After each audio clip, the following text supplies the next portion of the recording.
The heavy doors of the ballroom swung open, and I stepped inside, the click of my heels echoing against the polished marble. Every eye in the room turned to me, but I kept my gaze forward, my back straight. The air was thick with the scent of roses and expensive perfume, the kind that cost more than most people's monthly rent. I could feel the weight of their stares, the silent judgment, the whispers already starting before I'd even taken 3 steps. I was used to it by now. After a year of marriage, I knew exactly how these people saw me, just another nobody who'd somehow snatched Sebastian Roth from under their noses. But tonight something was different. The usual energy of celebration felt off, like a storm brewing beneath a calm surface. Veronica, Sebastian's mother, stood at the center of the room, dressed in pure white. Not a single hint of cream or ivory. She looked like a bride at her own son's anniversary party, radiating satisfaction as she surveyed her kingdom. Sebastian stood beside her, nodding along as she directed the staff, his smile forced, his eyes never quite meeting mine. I could already guess what was coming. Veronica had spent the last year making my life hell, treating me like a servant, humiliating me at every family gathering, calling me a gold digger in front of anyone who'd listen. Tonight was her grand finale, and she wanted everyone to watch me break. The orchestra struck up a familiar tune, and Veronica raised her champagne glass, her voice slicing through the music. "Ladies and gentlemen," she announced, her tone dripping with false sweetness, "I have a very special gift for my dear daughter-in-law on this momentous occasion."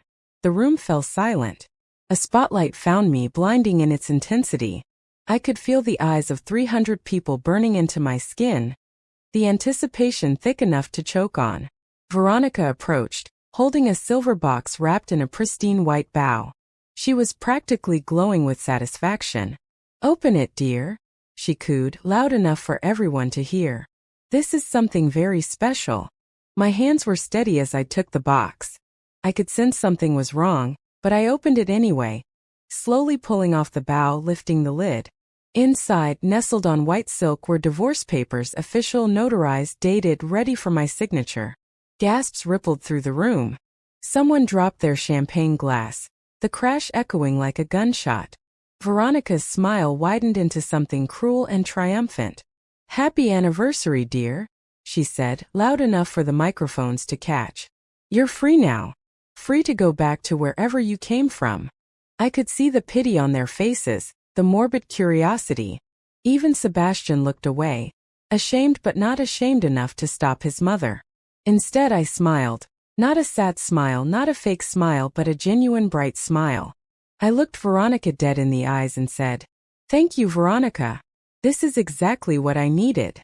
The confusion on her face was priceless. The room went from shocked gasps to dead silence. You could have heard a pin drop on that marble floor. Veronica's smile faltered, her eyes narrowing. What do you mean?" she stammered. I carefully placed the divorce papers back in the box and set it on the nearest table. "All in good time," I said calmly. "Let's not ruin the party you worked so hard to plan. Please, everyone, continue celebrating." I walked away from her, my heels clicking on the marble floor, leaving her standing there looking panicked for the first time since I'd met her. The orchestra started up again, confused, but the party didn't really continue. People huddled in groups, whispering, staring, trying to figure out what just happened. Veronica tried to regain control, laughing too loudly, telling people it was all a misunderstanding. But I could see the cracks forming. She kept watching me nervously as I calmly sipped champagne and chatted with guests like nothing had happened. Sebastian tried to approach me twice. I turned away both times. He didn't deserve my attention. Not anymore. You see, there's something Veronica doesn't know.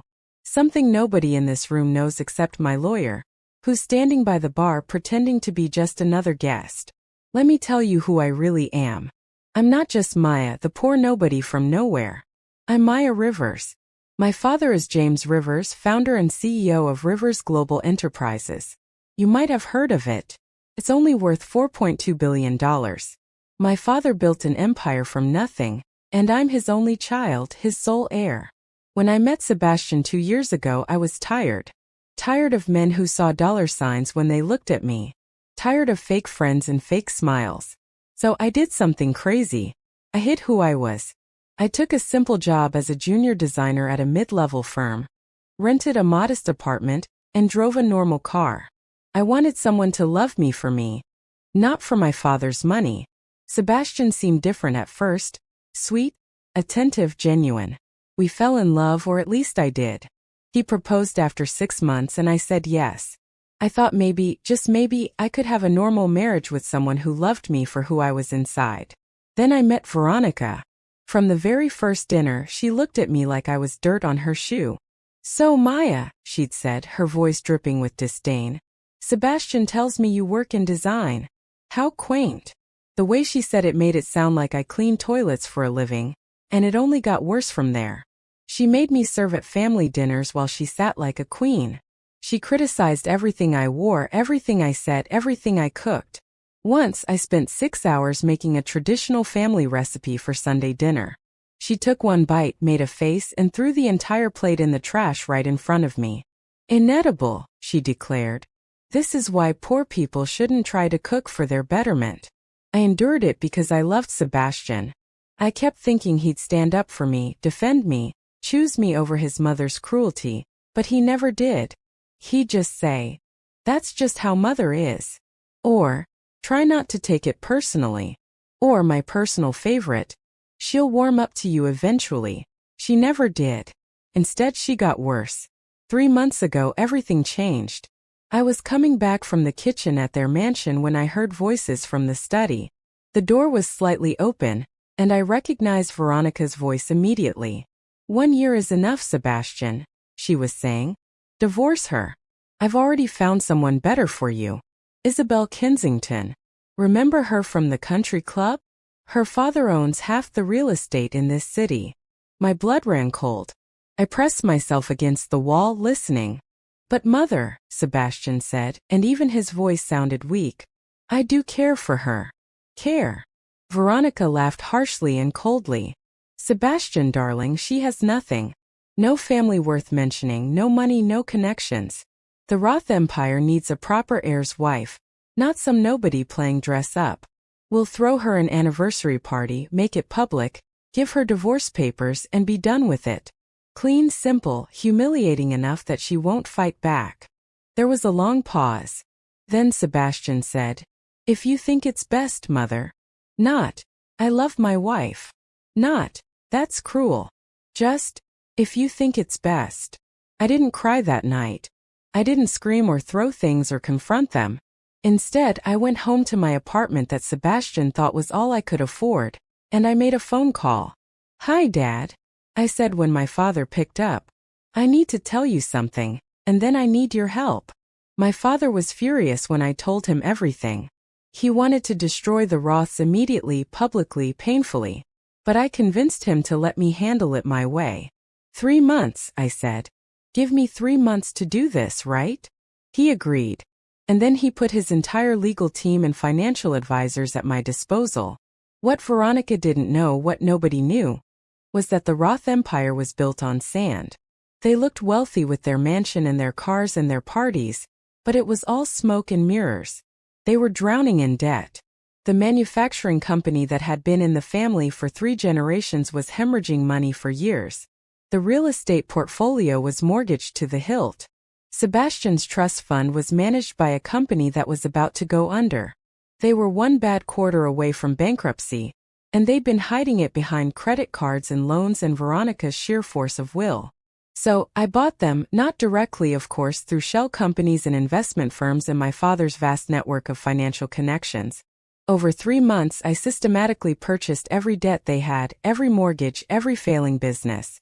I bought the company that managed Sebastian's trust fund. I bought the commercial real estate they thought they owned. When their bank was about to foreclose on their precious mansion, I bought the mortgage. By the time Veronica was planning my humiliation party, I owned everything. The Roth family just didn't know it yet. And that hotel where we're having this anniversary party? I bought it last week. The staff taking orders from Veronica? They're actually working for me now. Even the lawyer standing by the bar casually sipping whiskey? Mine. So when Veronica handed me those divorce papers in front of 300 people and cameras, expecting me to crumble. I smiled because I knew what was coming next. The party continued awkwardly for another 20 minutes. Veronica pulled me aside into a private room off the main ballroom. The second the door closed, her mask dropped completely. "You think you're something special?" she hissed, getting right in my face. "You're nothing. You've always been nothing. Some poor little nobody who got lucky and trapped my son." I just looked at her calmly. "Is that all, Veronica? I never wanted you in this family," she continued, her voice rising. "You're not good enough. You'll never be good enough. Sebastian deserves better. Someone with class, with breeding, with money, not some pathetic little gold digger who probably planned this whole thing." The irony was delicious. "Sign those papers and disappear," Veronica demanded, "or I'll make the rest of your life a living hell. You think this past year was bad? I'm just getting started." I tilted my head, studying her. "Are you finished?" Her face turned red. "Why aren't you crying? Why aren't you begging?" "Because, unlike you, Veronica, I don't need to beg for anything." I walked toward the door, then paused. "You might want to come back to the party. I have an announcement to make." The confusion on her face was perfect, but she followed me out, probably thinking I was about to make a scene to finally break down and give her the satisfaction she wanted. I walked straight to the small stage where the orchestra had been playing. I took the microphone from the very surprised band leader. The room fell silent again. "Ladies and gentlemen," I said, my voice clear and steady, "I have an announcement to make." Veronica rushed toward me, panic in her eyes. "What are you doing?" I ignored her. "First, I want to thank my dear mother-in-law for this wonderful anniversary gift." I held up the box with the divorce papers. A few nervous laughs rippled through the crowd. Veronica thought she was kicking me out of the Roth family tonight. She thought I was a poor nobody, a gold digger, someone who didn't belong in her world. Veronica's face was turning an interesting shade of purple. Sebastian had gone pale. "But what Veronica doesn't know," I paused, letting the tension build, "is that I'm Maya Rivers. My father is James Rivers of Rivers Global Enterprises." The reaction was immediate and electric. Gasps, shouts, phones coming out to record. Someone near the back yelled, "The Rivers Global Enterprises." Veronica's face went from purple to white in an instant. "That's right," I continued calmly. "And for the past 3 months while Veronica was planning this lovely humiliation party, I've been busy too. I've been buying her family's empire." The screens behind me lit up. My tech guy had been waiting for my signal. Legal documents, acquisition papers, deed transfers, all displayed in crisp, clear detail for everyone to see. The Roth Manufacturing Company. I now own 68% of shares.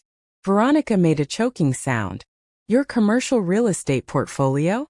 Foreclosed and purchased by Rivers Holdings 3 weeks ago. This very hotel where we're standing? I bought it last Tuesday." I looked directly at Sebastian. "Your trust fund, Sebastian?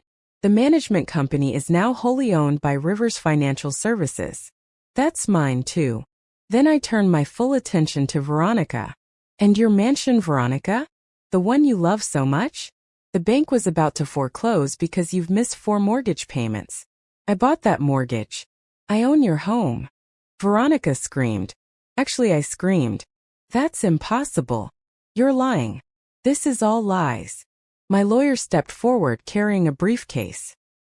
He opened it calmly and started distributing physical copies of documents to the nearest guests. "It's all legal and verified, Mrs. Roth. Your family has been operating on unsustainable debt for approximately 7 years. Miss Rivers's acquisitions were all conducted legally and ethically." "You witch!" Veronica lunged at me. "Hotel security, my hotel security," caught her gently but firmly. "You planned this. You trapped my son. This is fraud." I remained perfectly calm. "No, Veronica. I fell in love with your son. I would have given him everything. My whole heart, my whole life. I didn't need his money because I have my own. I just wanted love and respect."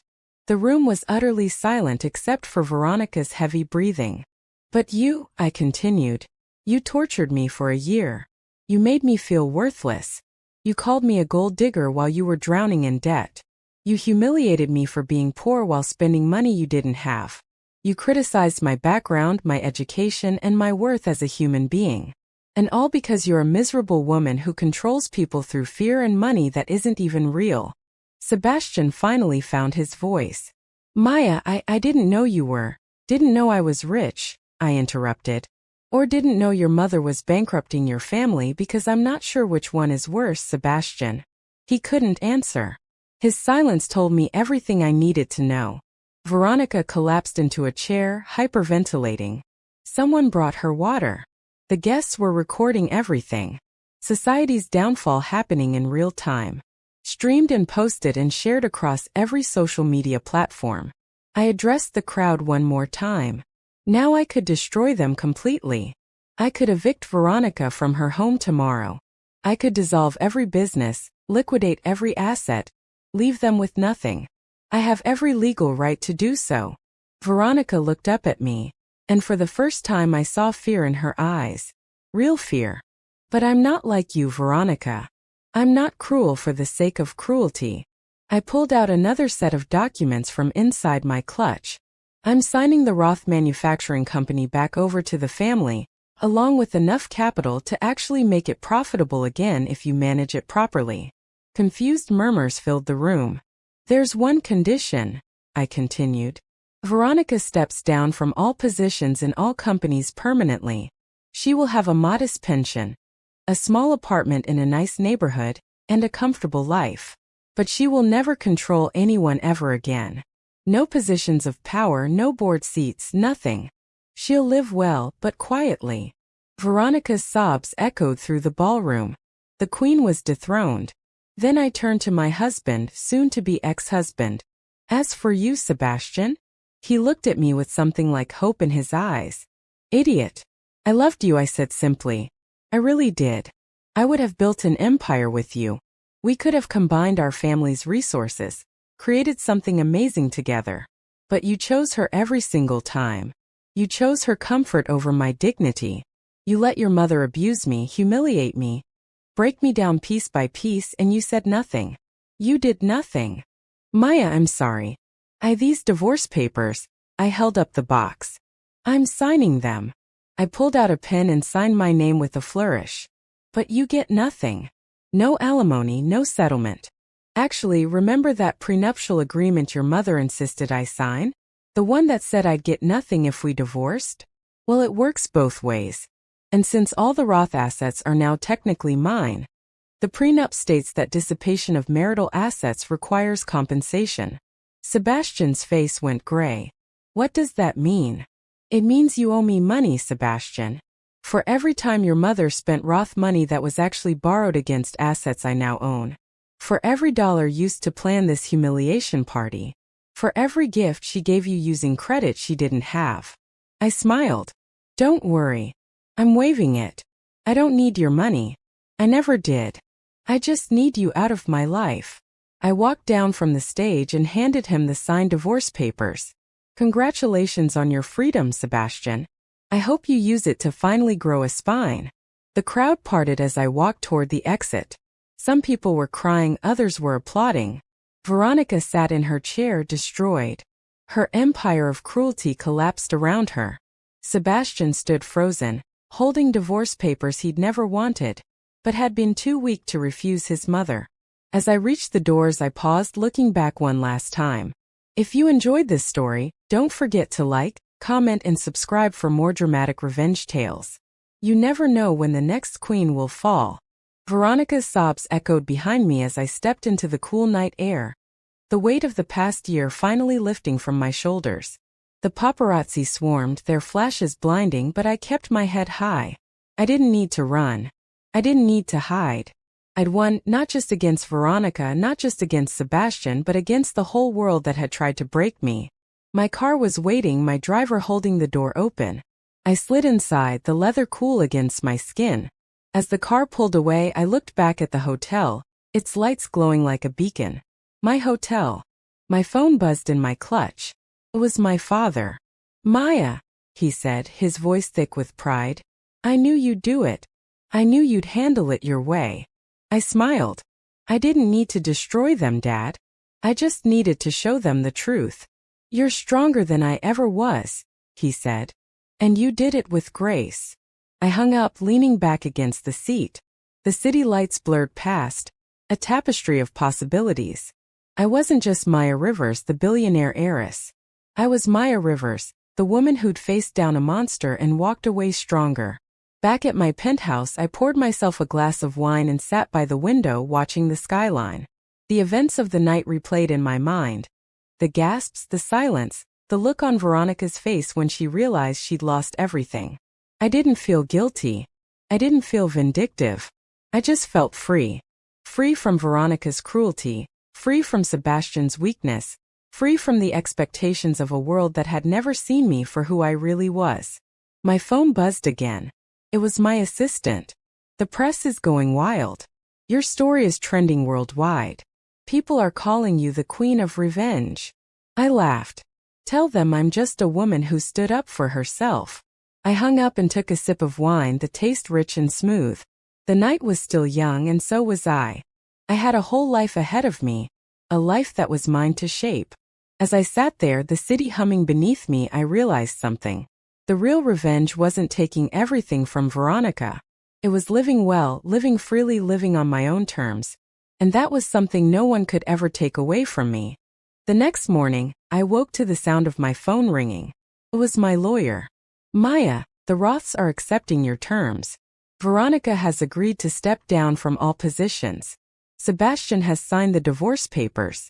The manufacturing company is officially back in their hands, with the capital you provided. I smiled. Good. Let them rebuild, but let them remember who gave them the chance. I got dressed and headed to my office, ready to start a new chapter. The city was alive with the buzz of my story, but I didn't let it distract me. I had work to do, dreams to chase, a life to live. And as I stepped into my office, I knew one thing for sure. No one would ever underestimate me again. If you loved this story of revenge, power, and triumph, make sure to like, comment, and subscribe for more tales of strong women rising above their struggles. The world is full of queens waiting to claim their thrones.